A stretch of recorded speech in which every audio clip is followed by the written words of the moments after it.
Welcome to the Foul Front Waterfowl Podcast, where our goal is to recruit, educate, and inspire new hunters and to entertain the rest of you.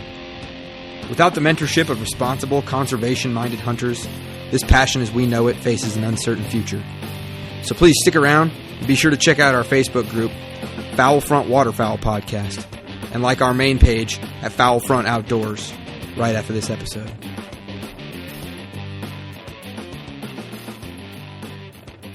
Welcome to episode number 3. I switched it up on you. This is the interview with Kevin Fontenot from KB Retrievers and Wheels on Water. I had to switch up the episode order because this interview was just so, it floored me. So let's get right into it. So what do you say? All right, Kevin, welcome to the show. Why don't we go ahead and let's get a little introduction. Tell us a little bit about yourself. All right. Well, first, it's great to be here, Ben. I've come from a duck hunting family. My grandfather pretty much raised his family by duck hunting, and at the time, market hunting was just kind of going out of style and into the sport hunting area, and I started from there and what have you. The first duck that I was able to kill, I guess I was about 10 years old. I killed a big pintail drake, and at that time, showing my age, we were still hunting under the point limit, point system. You could actually, pintails were a very plentiful bird back then, and you could kill 10 of them fairly easy. So, oh, wow. I guess that kind of dates me right there. So what year was that? That would have probably been 1980, 79 or 80. Okay. So you started off pretty good there. First bird was a pintail, huh? Right. I was spoiled. And Caddo Lake was, you can, if you're familiar with Belrose and what have you can look. It's right smack in the central Louisiana, and of course down here we have parishes rather than counties, and right. it runs into three different parishes, so it's quite a sizable lake, and sure, you can pretty much wade from one side of it to the other.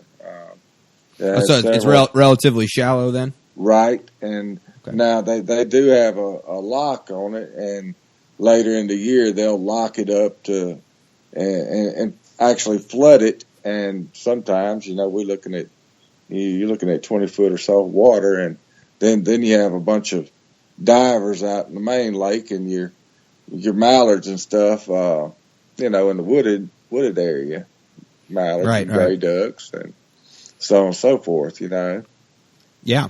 Well, that's a little different than what I do. I don't have much of the shallow lakes. We just have all the man-made lakes up here in the Midwest, Right. So. It's a pretty unique and for Belrose to note it, that kind of tells you a little bit about the importance of the lake. Prior to the white man coming along and what have you, the Indians probably managed the lake pretty well by chopping and burning and what have you, causing grasses and so on and so forth to grow. Oh, wow. And they manipulated the lake, and then later, people run their cows and their cattle and horses and even the hogs on the lake. And believe it or not, that was one case where hogs were actually beneficial to the ecosystem rather than destructive. Okay. Because the one case, right? Right. That's about the only case I can think of. And of course, it fed many families. The hogs did, but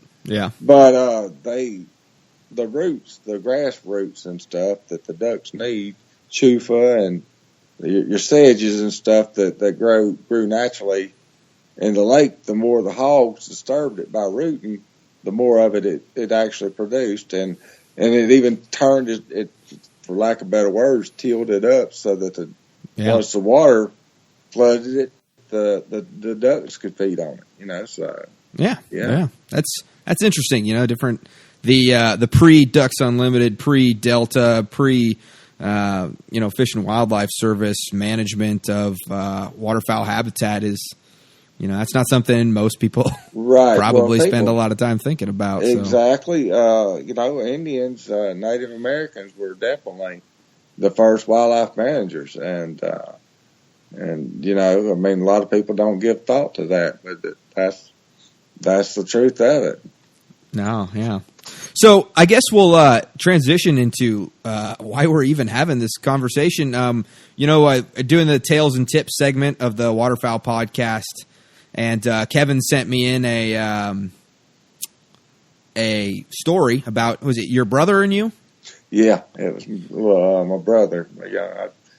He's 2 years younger. Yeah. Yeah. And we've been, actually, funny enough, we've been Facebook friends for a while, right? Right, sure. Just through some sort of somebody friended somebody from a hunting forum or something, and I had seen your pictures, and I saw that you're a dog trainer and a retriever trainer, run a kennel, and I was looking to reach out, and just so happened that you reached out to me, and we kind of kicked things off. And it's kind of ironic how things happen to me.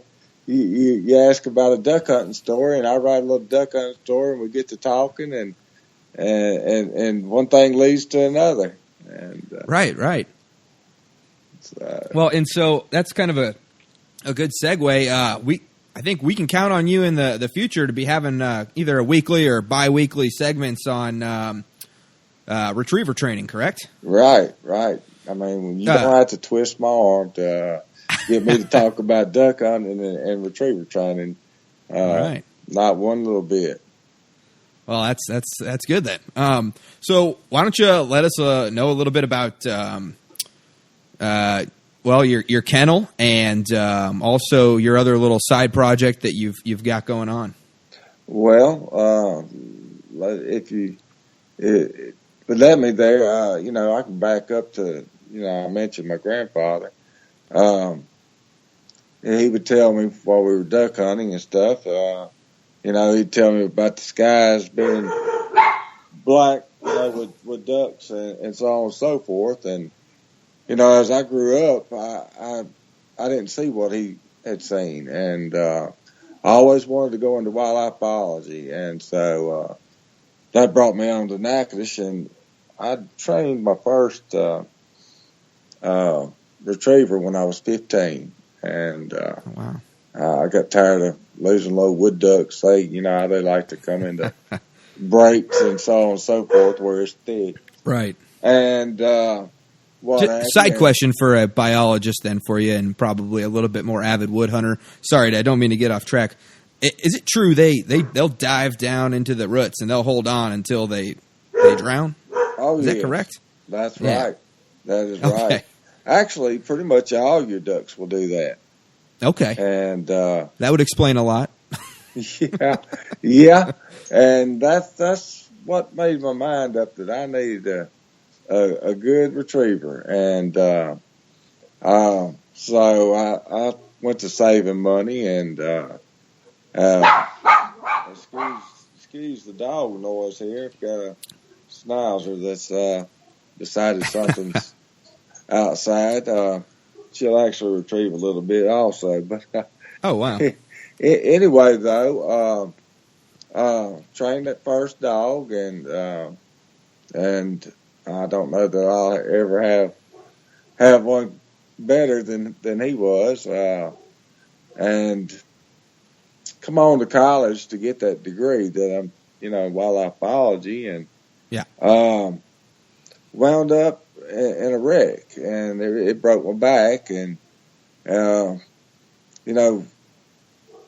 went real quick from being a luxury and a help, which a retriever is a very big conservation tool and what have you, but to even more of a necessity. So I'm thinking, man, how in the world? how am I going to do this? I had to rethink so many things on this, training the this retriever. This car wreck, it put you in a wheelchair? Right. Yeah. It broke my back and broke my neck, back, lost a spleen, kidney, anything I had a spare part of, they thought they could get rid of, they pretty much did. Oh. They couldn't quite put old Humpty Dumpty back together again. But here I am. So, yeah. Anyway, I trained that first retriever, and he turned out to be out of the wheelchair, and he turned out to be not only a very beneficial hunting buddy, but he's handy around the house also. You drop something, it rolls under the bed, goes here or there, and it's nice to be able to give a command hold and point to it and have it put back in your hand real quick like. Sure. Sure. I guess duck hunting buddy / service dog, and it just kind of grew from there, Ben. My kennel, as far as my kennel, I really was not liking the direction and some of the breedings that I'm seeing going on and what have you.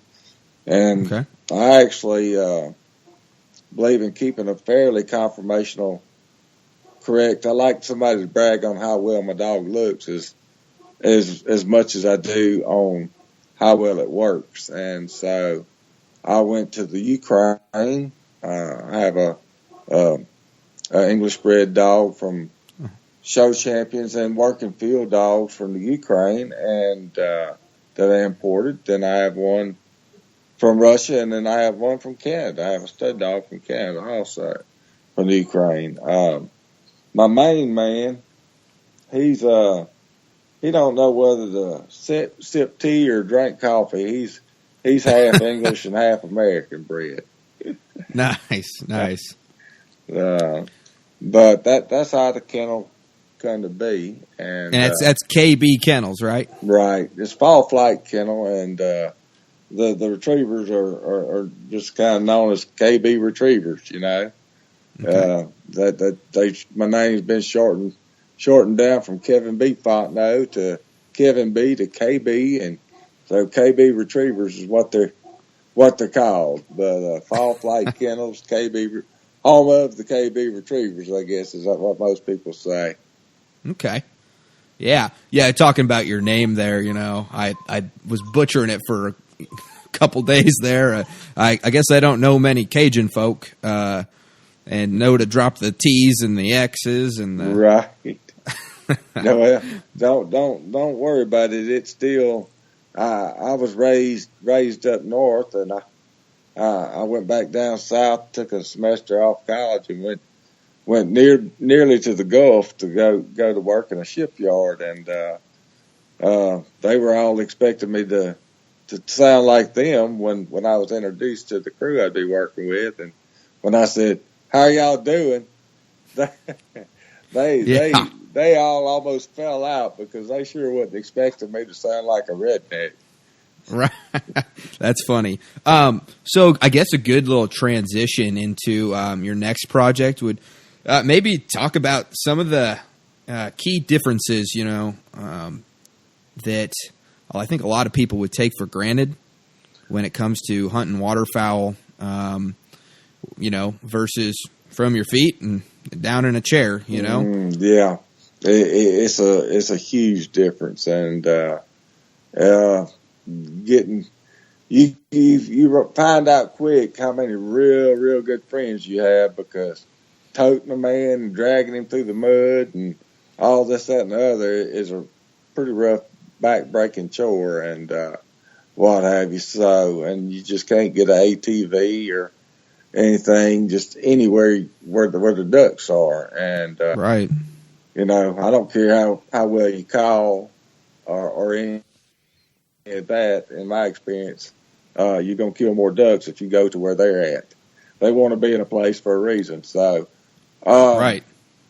Duck hunting is probably, I deer hunt, I turkey hunt, and on and on. If you can hunt it, I pretty much do. Pretty passionate about it, to put it mildly. But duck hunting is high on the list, obviously. Um, it's the greatest challenge, and uh, so getting to where you need to go, it usually requires a pretty decent boat, and I've been fortunate enough to be in and have friends who were able to improvise, and then meet people that actually had boats that were made and designed to where someone could get in with a wheelchair, but they're few and far between. So the opportunities for someone who's wheelchair bound to duck hunt are very slim. Sure. And I know there's a lot more out there like myself, and and some who've never even had the opportunity. Right. Yeah. They listen to something like the podcast right now, and they think, well, I'd like to do that. Well, I just by a stroke of luck, and it happened to be going to pick up a lab puppy, that we saw a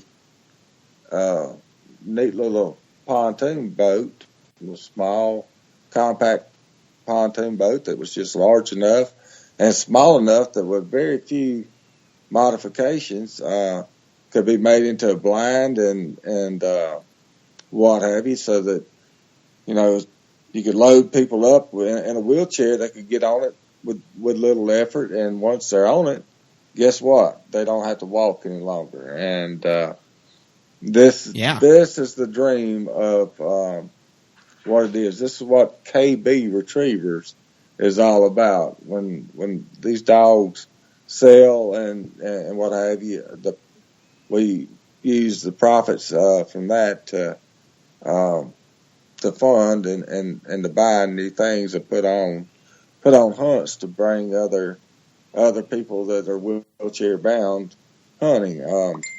We were talking a little earlier, and I'd mentioned to you that the state of Louisiana had put in a couple of wheelchair accessible blinds and what have you. And so we'll be up and running this year. We may not have this boat secured and then, work in order. Hopefully we will. I'm holding out that we will, but if we don't, it won't be the be all end all. We'll have the two Department of Wildlife and Fisheries blinds, one on Russell Sage and one on Bayou Pierre refuge that we'll be able to host some hunts on. So you've essentially got two accessibility blinds right now. Is that what I understand? Correct. Okay. And then these boats, they're pretty similar to the like the private lake pontoon boats, right? That you see like with the electric motors and stuff. Right. Actually, you can run up to 15 horsepower on this on that little boat. Oh wow! Yeah, it's a nifty little boat. When I saw it, I knew I'd saw the answer. I'd been thinking of how to build one and how much it would cost to build one, and then what are the odds of driving down the highway and glancing over and there's one that someone had built. I'd never seen them before, and they were parked there at a feed store there, I think around Livingston, Texas, and pulled in there, and I said, "There's the answer. That's the boat we've been looking for right there, already built." Right. And so, okay, what do we need to do to, get these kinds of projects running? And then I guess the other caveat to that is if somebody is interested that needs this kind of service, how do they, reach out to you? Well, we've got a new web page up and running. It is called the WOW Project Online, and excuse the snarls. You said that's the WOW Project for what is it? It's Wheels on Water, right? Wheels on Water, correct. Okay. And they can contact me there. They're able to contact me from that. And what we intend to do through fundraisers and so on and so forth is, most another side to this is most disabled people really lack the funds to go do many of these things. I mean, $100 worth of gas is a big chunk of their monthly income, and what I hope to be able to offer is at least a gift card so that they'd be able to fill up their vehicle and make the trip up here and what have you. And we're working with some motels and what have you around to hopefully have a handicap accessible room available to them. Mm-hmm. So as little out of pocket expenses as they can incur will be what it's about. And yeah. So, I mean, people don't realize, a lot of that stuff does get taken care of by insurance, but there's a lot more costs associated with living a different lifestyle than most. Right. Well, not to get too far off of it, on this, but it is something that is very true. Most people that are in this situation, myself included, you have to weigh the want to have versus what you have to have. A part breaks on a wheelchair. Well, that's several $100s that may or may not be covered. And the likelihood of it being covered is more on the not being covered side of some medical insurance, and they have to come out of pocket with it. So there goes their extra few $100s that they were going to possibly go on a duck hunting trip or what have you with. So sure. So Wheels on Water, it's not just taking people out hunting. So you're going to try to get them there, get them stayed up at a local place, and then take them out on this boat or these lines that you worked with. Okay. Right. And hopefully have them a good meal to fill the belly up to. So, it sounds like a lot, but, I'm not going to be able to take 100 hunters a year like some of the larger organizations. Right. But a lot of the larger organizations don't factor in that, the cost of transportation, food, and lodging into it. And within that, a lot of people get left out. And they, that's just the pure truth of the matter. And, had I not lived it and would not, if I wasn't living it on a daily basis, I would have no idea about that. And, I just said, told my wife one day that, that we just, that I want to do this, and somehow or another I'm going to make it work. And, the KB Retrievers was the answer to getting that to work. And, God gives you a talent and gives you opportunities to do something. Fortunately, I was still able to train retrievers and what have you. And that was the answer to funding the Wheels on Water, the WOW program. Right. Yeah, I'm kind of floored by your whole determination. I don't. That's I think about ever since I started talking to you here. I've been thinking back on my last year of hunting, and I don't know how much of it I would have been able to do, or just simply from an accessibility point of view, getting there. And man, that would be frustrating. It's going to be a very big thing. I don't know of anyone else that's really done it to that. I know some other people that are doing a pretty good job, in my opinion, of it, but they still don't get what it takes for somebody to be able to travel from point A to point B. That is such a huge deal, to be able to load up a wheelchair, load up medical supplies, this, that, and the other thing. And then, you know as well as I do, every waterfowler, there's no room left in the back of their pickup trucks. No. Just loaded down with hunting gear, because we got to have a little of everything. Well, you still have to, they have to. That's just an added thing that they have to factor in is how am I going to get the things that I need to live and go about daily living and enjoy this couple of days that's being afforded me.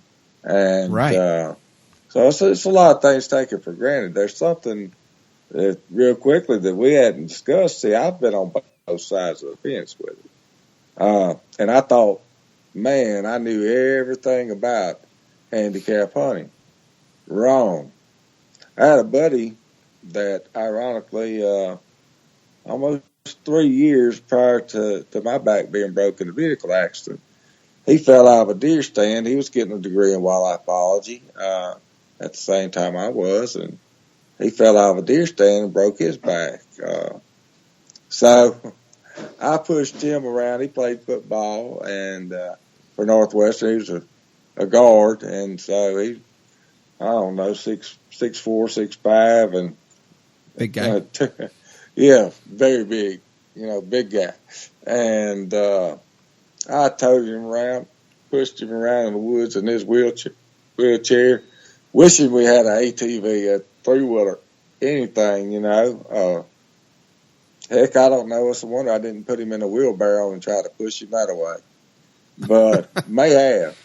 But, with spending all that time with him, you would think that I would have known all the ins and outs of it. And I didn't. I did not. And I came back home, finally got out of the hospital, and I was ready to go back and let's just go back and get to hunting and going and doing, and it just didn't happen like that. And that's just the sad truth of it. And there's so many people. I've met people that's been in accidents that love to do it as much as I did, and they've not been able to hunt in 20 years. So they're sitting on the sidelines, and they're seeing people smiling with nice stringers of ducks and a nice retriever sitting there beside them and all that. And while they're still happy that they're friends and they get to see people enjoying what they enjoyed, their heart's breaking on the inside too. And I can't imagine. It just kind of hit me one day that I was going to do this, and I was going to make it happen for some other people. And if I leave a couple of people with a smile on their face and with memories that last them the rest of their life, I feel like mission was accomplished, And hopefully, other people will catch on and see what I'm doing and maybe try to pay it forward a little bit or look around and kind of reach out to see who in the community that they can help, because I can promise you, just like I never would have thought that, that I would have been on the receiving end where I was on the giving end with my buddy, on those hunting trips and, what have you. You just never know whether, who it'll be, next. So. Quick question for you. What is the standard width, needed, required to have accessibility for most wheelchairs? 30 inches is pretty much, the standard, it just, and actually I'm going to, have to do it when I do get my hands on that boat. I'm going to have to go around and do a little bit of measuring just to double check. And lots of times if anyone goes by the ADA, American Disabilities, guidelines, I don't know who wrote those. It probably was not somebody that was disabled. Okay. And it's that's kind of another thing that I offer is I've seen those kind of things, and I've seen what good intentions and well intended and well meaning people that they tried to make something accessible, and it actually became more of a barrier. Believe that or not. You don't have to look too far to find an example.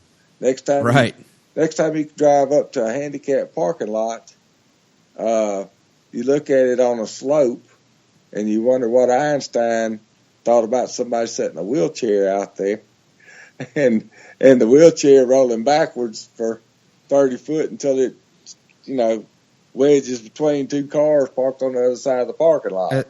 It's a whole different lens that nobody, unless you know somebody or you're going through it yourself. Right. I would never think of that. It's no way. It is absolutely no way. And but there again, I know so many that have and are in that situation, and by golly, I think I've got a solution that'll really help out. And so obviously, and I know this podcast pretty much covers duck hunting and retrievers, and that's what we're all here about. But some people, depending on their disability and what have you, they're left not able to be able to even shoot. And,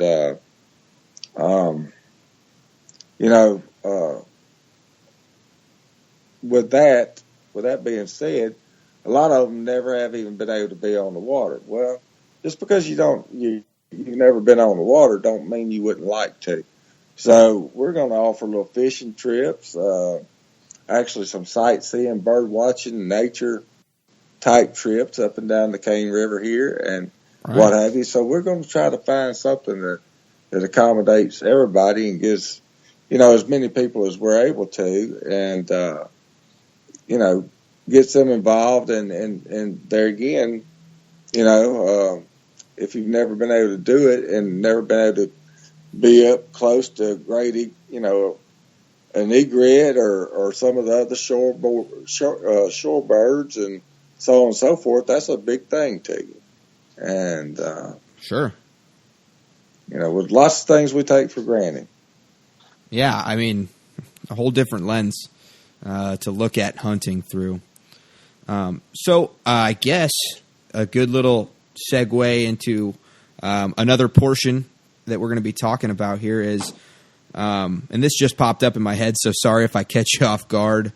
But okay, so someone recently, has an accident, or someone recently is just getting the hankering to go out and experience the outdoors. And I know there's a million different situations, and every case is different.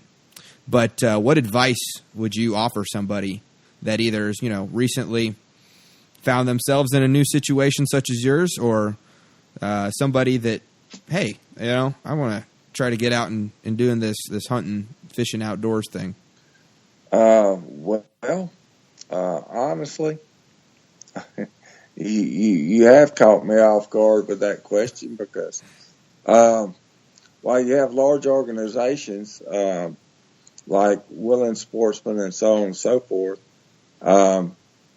they are obviously a fairly good choice, but to start with. But I found that smaller organizations that's kind of spun off of it, like smaller church groups and so on and so forth, seem to do better. And it's more community based, and they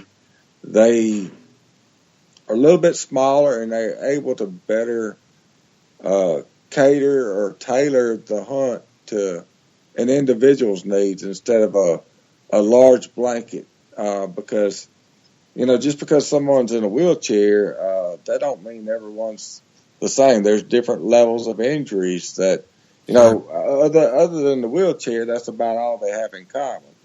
And So smaller.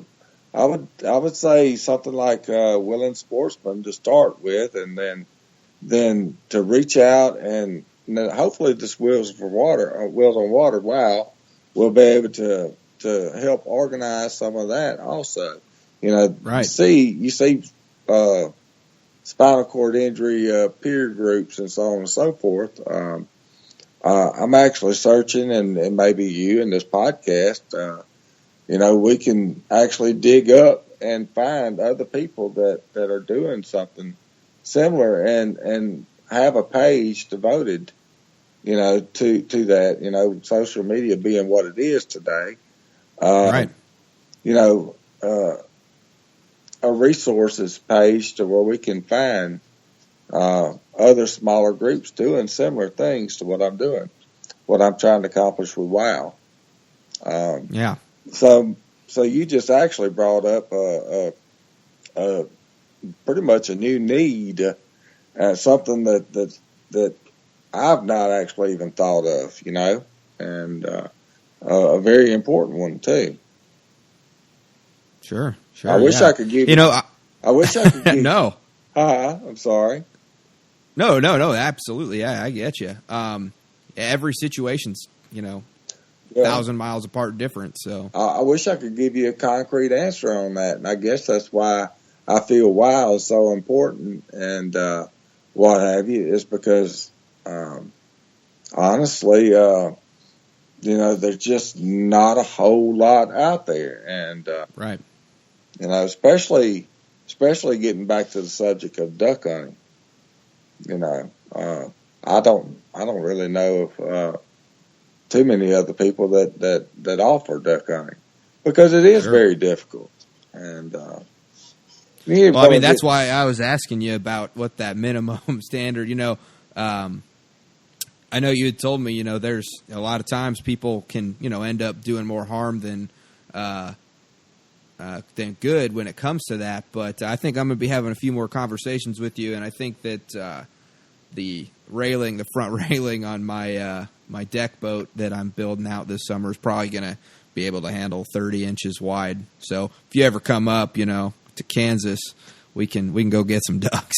Well, that sounds good. I can tell you what, like I said, I'd love to take you up on that one of these days. Load up one of these retrievers and be able to head that way. That would be awful nice. And what have you, just seeing a different part of the country and what have you.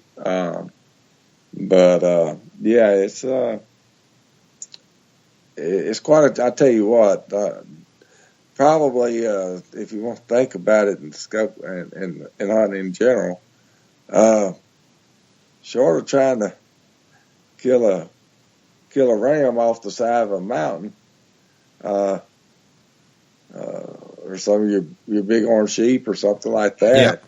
Duck hunting is probably one of the roughest things there is. You think about getting all the decoys out there, wading out there in that mud and all the equipment you have to bring with you to do it.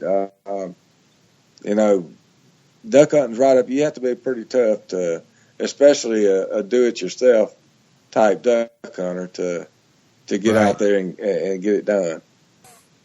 Well, when you get in a situation like this, it's you start figuring out ways to improvise, and sure, there's, but it comes to a point that there's only so much improvisation that you can do, and to make it work, unless you just find that one little thing that can kind of take you a step further. Sure, no pun intended. To get you there, and that boat will do it. I was thinking of one other thing, being I know that we're pretty much just talking on this, and it's not quite as formal as it is sometimes. But I'd mentioned that some people probably wouldn't be able to actually participate, in the hunting that they would. Maybe do a bird watching trip or what have you, but along the same line, there will be a KB retriever on on every trip that Wild Boat takes. And a lot of people have not had the opportunity to ever watch a trained retriever work, and that just within itself is a beautiful thing. And I could take a Retriever trainer dummy launcher and what have you, and put on a pretty good little show for them right there to kind of enhance the trip, Oh, absolutely. So that's another little thing that that is going to be done. I'm just thinking of as much as I can. That obviously we can't cover it all in the length of this podcast. Yeah. Great segue. And then, hey, I will we'll put those websites up in the show notes so that people can easily find them, and then we'll cover them again towards the end of the podcast. But I guess let's talk about going forward here. And like we talked about before, you're going to be on here either once a week or once every other week, and give us some helpful retriever training tips. And I guess we want to transition into the thing that you had brought up to me earlier. Right. As far as retriever training and what have you, that's been something I've been doing since I was 15 years old, and absolutely love it. And I've got a couple of years on me now, and so I think that that's just, let's say, 30 plus years of fooling with these four-legged buddies that go with us faithfully. A retriever's the only hunting buddy that you don't have to ask twice. He'll never tell you no. And but to get him to do what you want him to do, and for you to both have a good time, and your hunting buddies not to be cussing you, we're going to need to have some talks on how to get this retriever to do what we want to. Obviously, starting with a well-bred retriever is key, but training him is paramount. Right. So, and I know you were just talking about, I got this baby that's going to be due any day here, so, and you made some fun parallels there. So that's right. People, they plan on having a baby. They have a baby's room ready, his bed ready, plenty of diapers stacked up, and so on and so forth. Everything you think you can possibly need for the baby for quite a while. And, they don't think about when they bring this 7-week-old bundle of fur home, how fast they grow. And, they're not prepared to get their baby. And so having a crate, and actually have maybe watched and read some books on retriever training and what have you, to start with, it's probably about like having a baby shower.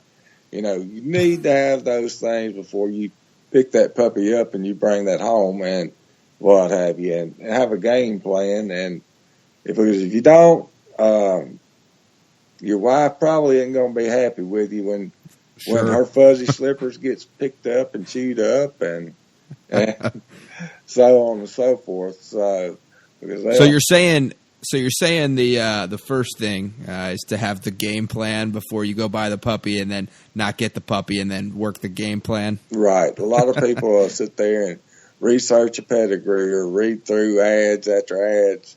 There's plenty of labs out there, quality labs, and they decide on this is a Labrador Retriever and that I want, and they run out and buy it and bring it home. Well, they hadn't thought about, what am I going to do with this thing? He actually does need some training. And 2 weeks later, they're scratching their head and trying to think, I don't know if I can afford another pair of shoes or this, that, or the other chewed up. What I do now, and 2 weeks in a lab's life is a big thing. They're growing. They're, Sure. So you better be training one from the very start. I start every one of mine at 7 weeks. Most professional trainers that you send a dog to, if that's the route you're going to take, you need to already have that lined up.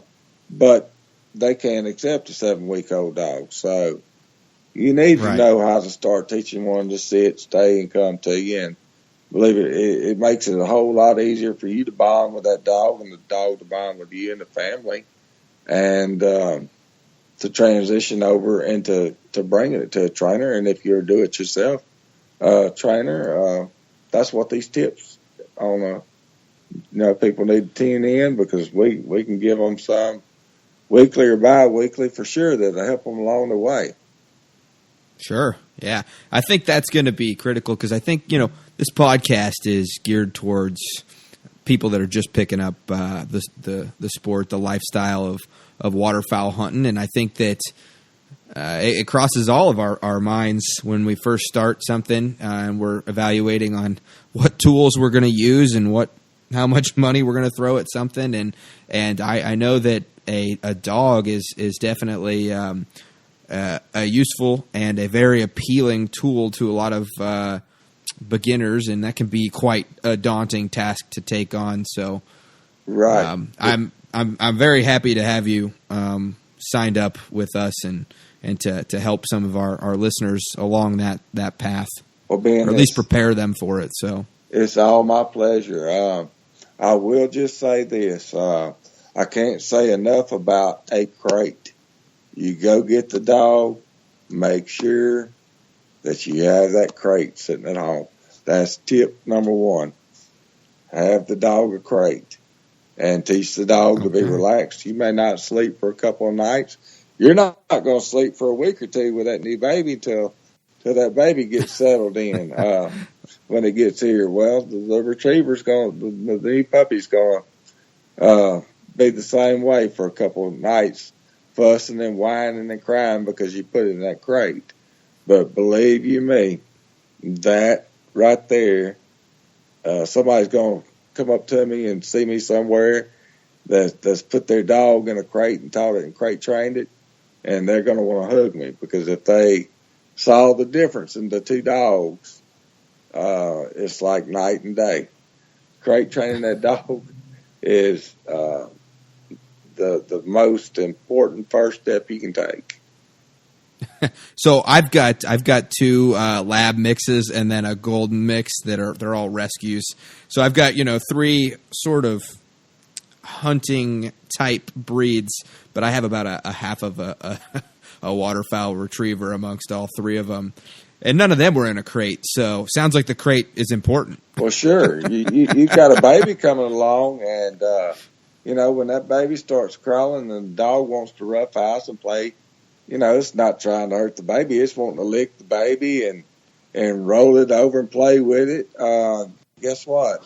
It's time to put the dog up, and you tell it to kennel, and it goes in the kennel and actually goes to sleep, and it's in this happy place, and the baby gets to continue playing on, and wherever, and you don't have a massive conflict right there, or company comes over. Right. I mean, there's 1,001 things, but the bottom line is the dog will become comfortable in that crate. That'll be its place. Actually, if you crate trained your dogs, they would probably go look to get in their crate at some point to get away from the baby, because when the baby starts pulling their tail and their ear and all that, they're gonna say, "Can I get away from this baby? I'd love to have a break," And sure. That's their calm, happy place, and so that is tip number 1 right there, and I cannot stress the importance of that. All right. Well, your that story that you sent me in, what was that on what is it? It's Wednesday today. I think you sent it to me on Monday, right? Yeah.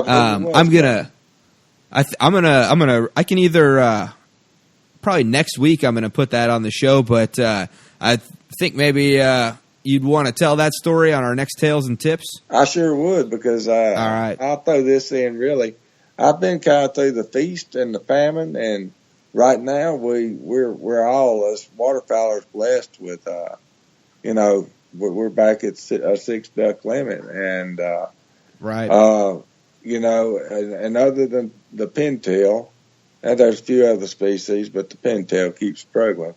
I've mentioned that you could kill 10 pintails on the point system. Right. And that is it's sad that the pintail hadn't rebounded, but back in '89, I believe it was '89, the early part of the '90s, the limit of ducks had dropped to 3, and a lot of people sold their decoys, and a lot of duck stamps weren't bought, and people just don't realize what that duck stamp does, and moan and groan right. about it going up $10 like the last time. That buys habitat and manages habitat, and we all are fortunate to be able to pick the fruits from that habitat management. And I've been through the feast and the famine of it. And because I've only been waterfowl hunting. Well, I've only been serious into it for a little while now. I've never known anything other than a 6 duck limit, so. Yeah, when I hear about all them the point systems and stuff, I've picked up a couple of the old Nebraska field manuals, and it seems that's an interesting little concept. But right, that was the good old days. I wish we could get back to them, but 6 ducks, good 6 duck limit, like most people are able to go harvest these days, is pretty awesome.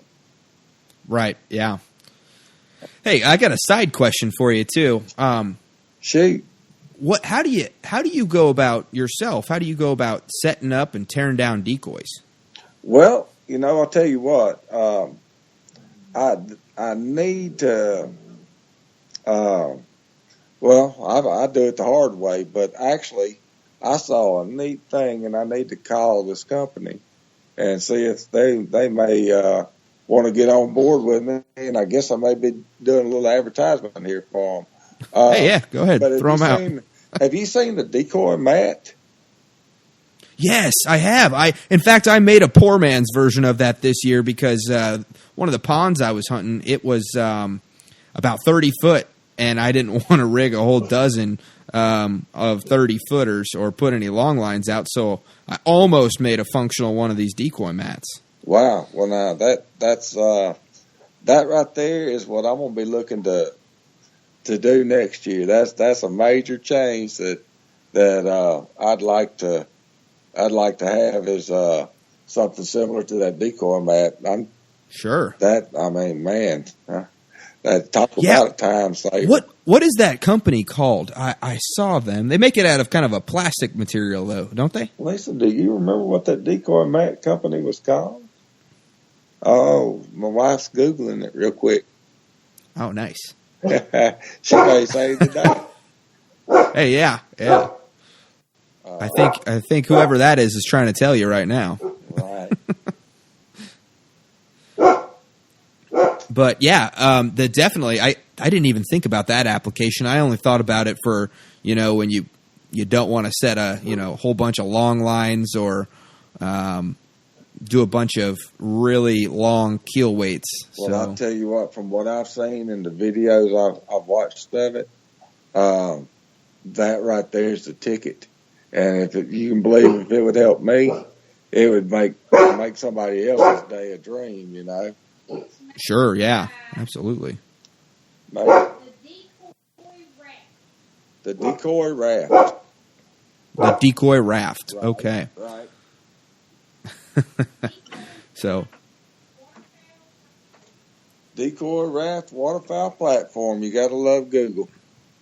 There you go. Yeah, absolutely. Yeah. So that's it. But you said you do it the hard way now. What's the hard way? Right. Yeah. So yeah, one of the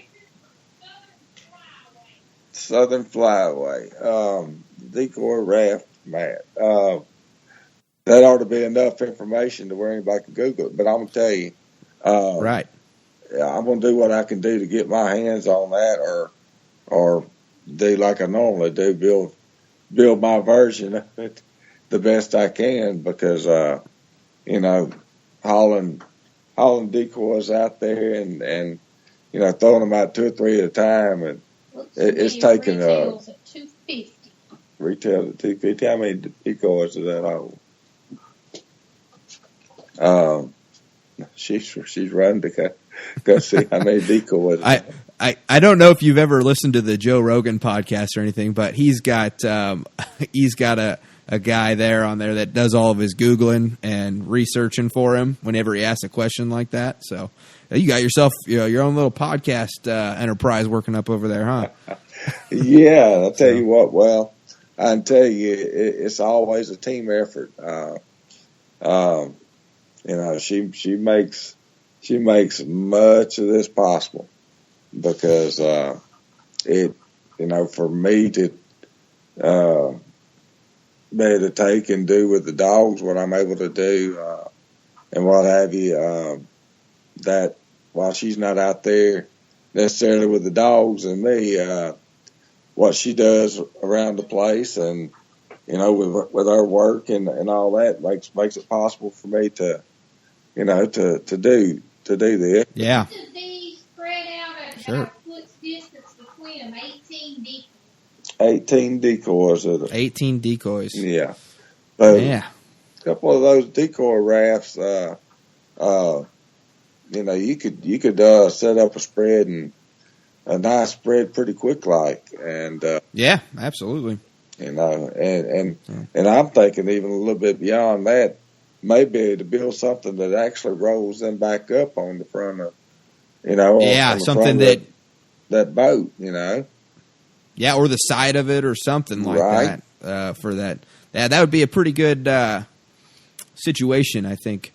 Well, hey, Kevin, we're getting close to an hour here, and try to keep it wrapped up. But, man, I appreciate you coming onto this podcast, and first and foremost, giving us some legitimacy with retriever training tips, because I don't know anything about retrievers. But and then second, for getting your name and your cause out there. This is something I think that I haven't seen in social media. I haven't seen anybody talking about it, and I tell you what, I am not gonna hog you for any of this. When we hang up here, I'm gonna push this out to a couple other podcasters that I know that do a lot better job than I do, and we'll try to do what we can. And once again, like I said, we're going to put the donation link in the show notes. And this is Kevin Fontenot's Wheels on Water and KB Kennels, right? KB Retrievers. KB Retrievers, yes. Yeah. And I really appreciate you, Ben, and I look forward to